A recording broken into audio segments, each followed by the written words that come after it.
Hello aspirants. आज जो discussion होगा वो जो हमारे यूपी पीसीएस मेंस में दो सब्जेक्ट्स ऐड किए गए हैं, paper fifth and paper sixth, जो totally based on Uttar Pradesh. तो उत्तर प्रदेश के बारे में, उसका इतिहास और उत्तर प्रदेश से रिलेटेड सारी चीज़ें, वो जो पेपर ऐड किया गया है उसको लेकर होगा। आज जो हमारे यहाँ डिस्कशन है वो उत्तर प्रदेश पेपर 5 को लेकर रहेगा, जिसमें मैं उत्तर प्रदेश का प्राचीन इतिहास और मध्यकालीन इतिहास के बारे में एक शॉर्ट नोट कैसे बनाएं और एग्ज़ाम से पहले रिवीजन कितना आसान हो सके, उस पर आज डिस्कशन करेंगे। और मैं ये शो करूँगा कि कैसे एक कंपाइल नोट्स आपको बनाने हैं ताकि मेंस एग्ज़ाम से पहले आप चीज़ों को रिवाइज कर सकें। देखिए, आज जो डिस्कशन है वो प्राचीन इतिहास और मध्यकालीन इतिहास को लेकर रहेगा, और जो आधुनिक इतिहास है उत्तर प्रदेश का उसमें बहुत सारी चीज़ें आ जाएंगी जो एक ब्रॉड कंसेंसस को लेकर होगी, तो उस पर हम एक अलग डिस्कशन करेंगे।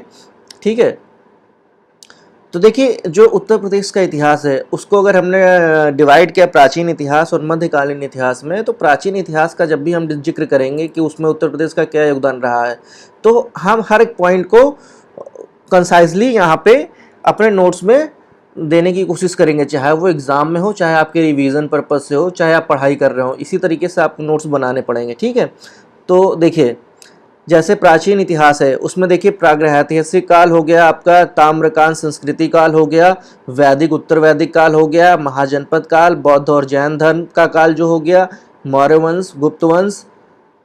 इसी तरीके से मध्यकालीन इतिहास में देखेंगे तो दिल्ली सल्तनत, खिलजी वंश, तुगलक वंश, सैयद वंश, लोधी वंश और मुगल राजवंश। इसमें उत्तर प्रदेश का क्या योगदान रहा है, क्यों विशिष्ट रहा है उत्तर प्रदेश प्राचीन इतिहास और मध्यकालीन इतिहास में, तो उन सारी चीज़ों को हम आज यहाँ पर डिस्कशन करेंगे। तो सबसे पहले आज जो होगा वो हम प्राचीन इतिहास पर देख रहे हैं।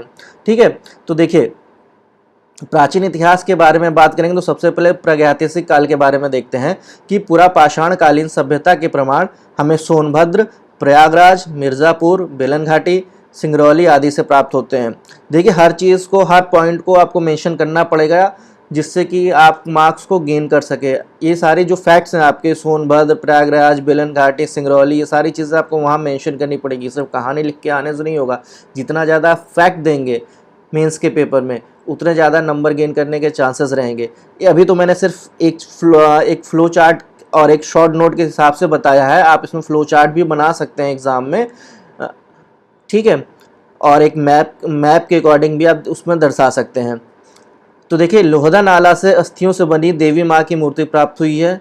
ठीक है, इसके बाद मध्य पूरा पाषाण काल में हमें मानव कंकाल सराय नहार और मदहा से प्राप्त होता है। सराय नहार से हमें 14 कब्रें प्राप्त होती हैं। इसके बाद दमदमा से चूल्हे, हड्डियों, आवास के साक्ष्य प्राप्त होते हैं। चौपानी मंडो, आप यहाँ ब्रैकेट में लिख भी सकते हैं कि इलाहाबाद के पास एक जगह है चौपानी मंडो, तो चौपानी मंडो से झोपड़ियों, मिट्टी के बर्तन के अवशेष प्राप्त होते हैं। इसके अलावा कोल्ढेवा से चावल के प्राचीनतम साक्ष्य प्राप्त होते हैं, और ये स्पेशली इसको मेंशन जरूर करिएगा क्योंकि चावल के सबसे प्राचीनतम साक्ष्य कोल्ढेवा से ही प्राप्त हुए हैं। इसके बाद आइए ताम्रकांस्य संस्कृति काल। तो ताम्रकांस्य संस्कृति काल में हम देखेंगे कि मेरठ और सहारनपुर से जो साक्ष्य में प्राप्त हुए उसमें हड़प्पा और ताम्र संस्कृतियों के बारे में महत्वपूर्ण जानकारी मिलती है, जैसे आलमगीरपुर जो हड़प्पा कालीन एक नगर है।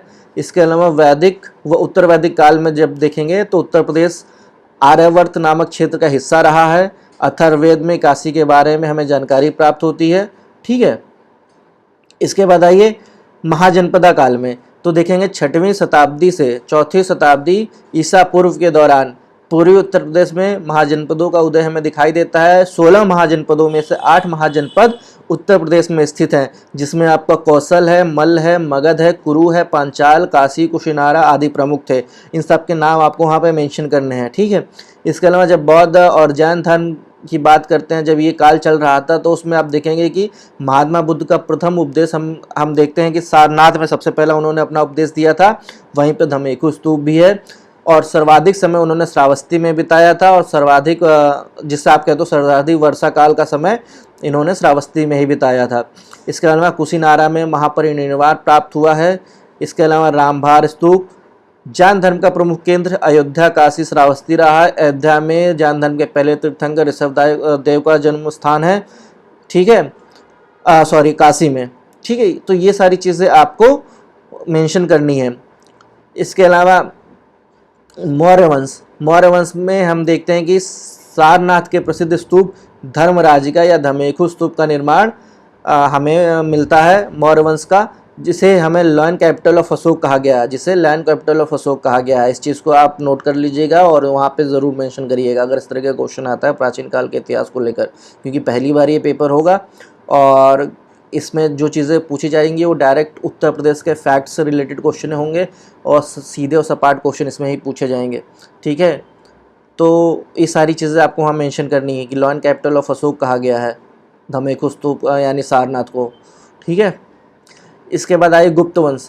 तो प्रयाग में सत्ता के केंद्र के रूप में हम देखेंगे मध्य गंगा बेसिन व साकेत पर शासन गुप्त वंशों का देखेंगे। इसके अलावा इलाहाबाद स्तंभ लेख व मेहरौली लौह स्तंभ लेख गुप्तों की उपलब्धियों एवं नियमों का उल्लेख करता है। इसके बाद आइए देखेंगे कि अनेक मंदिरों का निर्माण, दशावतार मंदिर, भीतरगांव मंदिर हमें गुप्त काल में उत्तर प्रदेश में दिखाई देता है। इसके अलावा सबसे महत्वपूर्ण देखिए कन्नौज का त्रिपक्षीय संघर्ष उत्तर प्रदेश की महत्ता को स्पष्ट करता है। हर्षवर्धन द्वारा इलाहाबाद में महामोक्ष परिषद का आयोजन इसकी एक महत्वपूर्ण विशेषता रही है। इसके बाद आइए मध्यकालीन इतिहास। यह यहाँ तक देखिए आपका प्राचीन इतिहास हो गया, आपने कंसाइज वे में पूरे प्राचीन काल के इतिहास को वहाँ बता दिया। एग्जाम में आपको जो भी 250 मार्क्स में लिखने को 250 वर्ड्स में लिखने को आएगा, आपको ये सारी चीज़ें वहाँ मेंशन करनी पड़ेगी। ठीक है, और इसी तरह के अगर फ्लो चार्ट में आप बनाएंगे तो और बेहतर हो जाएगी चीज़ें, आपके लिए इजी है और एग्जामिनर इम्प्रेसिव उस पर इम्पैक्ट पड़ेगा। ठीक है, इसके बाद आ जाइए मध्यकालीन इतिहास पर। तो मध्यकालीन इतिहास देखिए तो मोहम्मद गौरी से शुरू करते हैं। मोहम्मद गौरी व जयंत के बीच कन्नौज का युद्ध होता है और मोहम्मद गौरी बनारस के मंदिरों को नष्ट करता है, सारनाथ को लूटता है। कालिंजर का युद्ध भी एक प्रमुख उपलब्धि रही है वहाँ पे। इसके बाद दिल्ली सल्तनत काल में आ जाइए तो इल्तुतमिश बदायूं का सूबेदार था, वहाँ जामा मस्जिद का उसने निर्माण कराया था। तो इस तरीके से बदायूं उत्तर प्रदेश में ही है, तो उत्तर प्रदेश इस वजह से महत्वपूर्ण हो जाता है। इसके अलावा मिन्हाजुल सिराज ने बदायूं, बनारस, अवध पर इल्तुतमिश के नियंत्रण का दावा भी किया है। फिर आइए खिलजी वंश। खिलजी वंश 1305 की अमरोहा की लड़ाई, जिसमें मंगोल और अलाउद्दीन खिलजी के बीच होती है, जिसमें मंगोलों को हरा देता है अलाउद्दीन खिलजी। ठीक है, और आपको पता है कि मंगोलन एक भयावह जनजाति थी जो लूट मार के इरादे से आती थी। ठीक है, और इसके अलावा देखिए तुगलक वंश, फिरोज शाह तुगलक द्वारा जौनपुर की स्थापना की जाती है। इसके बाद फिरोजाबाद शहर का निर्माण होता है। कृषि को बढ़ावा देने हेतु ताज नहर के निर्माण की पहल भी फिरोज शाह तुगलक करता है।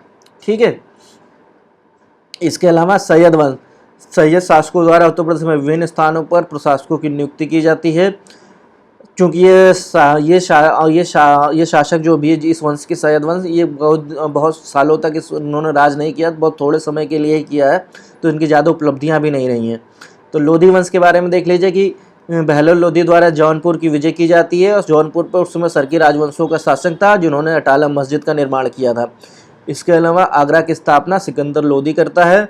फिर आइए मुगल राजवंश में क्या महत्वपूर्ण रहा है उत्तर प्रदेश से रिलेटेड। तो खानवा का युद्ध होता है आगरा के पास, उत्तर प्रदेश के नियंत्रण की निर्णायक लड़ाई इसे ही कहते हैं, क्योंकि इसके बाद मुगल राजवंश की स्थापना हो जाती है बाबर के नेतृत्व में। हुमायूं द्वारा बेलगाम का युद्ध होता है और यहीं पे शेर शाह सूरी एक ऐतिहासिक रूप से उद्भवित होता है। अकबर के नवरत्नों में बीरबल व टोडरमल उत्तर प्रदेश से थे। जहांगीर द्वारा फतेहपुर सीकरी में जहांगीराबाद पैलेस का निर्माण किया जाता है और औरंगजेब ने अपने पिता शाहजहां को आगरे के किले में ही कैद किया था। इसके अलावा ताजमहल का निर्माण हमें उत्तर प्रदेश में देखता है, जो दुनिया के 7 वंडर्स में एक है। ठीक है, तो ये पूरा एक कंसाइज नोट है। देखिए आप एग्ज़ाम के टाइम में जब भी मेंस में जाएंगे तो आप अगर इस तरीके के नोट्स बना के रखेंगे अपने पास, तो मेंस से पहले रिवीजन आपके लिए बहुत आसान हो जाएगी, कि बहुत बड़ा एक वॉस्ट सिलेबस है और हर चीज़ को पढ़ पाना बहुत मुश्किल होता है लास्ट मिनट में। इसी तरीके से आपको नोट्स भी जो एग्ज़ाम में जा रहे हैं उनके लिए भी ये बेनिफिशियल है। इसके अलावा जो मेंस की तैयारी कर रहे हैं या फिर जो पीसीएस नेक्स्ट ईयर देने जा रहे हैं, जब भी वो पढ़ाई कर रहे हैं करें तो इसी तरीके से अपने नोट्स को फॉर्मुलेट करें। ठीक है, इसी तरीके से आपको नोट्स बनाने हैं ताकि रिवीजन, और हर एक चीज़ को उसमें मेंशन करना, हर एक की पॉइंट्स को आपको वहाँ पे मेंशन। ये ऐसा नहीं है कि आप कुछ भी आप शॉर्ट नोट में कुछ भी लिख देंगे और वो काम चल जाएगा, नहीं, आपको शॉर्ट नोट कंसाइज बनाने हैं तो उसमें मेन चीज़ों को आपको रखना पड़ेगा और बहुत ही इंपॉर्टेंट चीज़ें आपको वहाँ पे मेंशन करनी पड़ेंगी।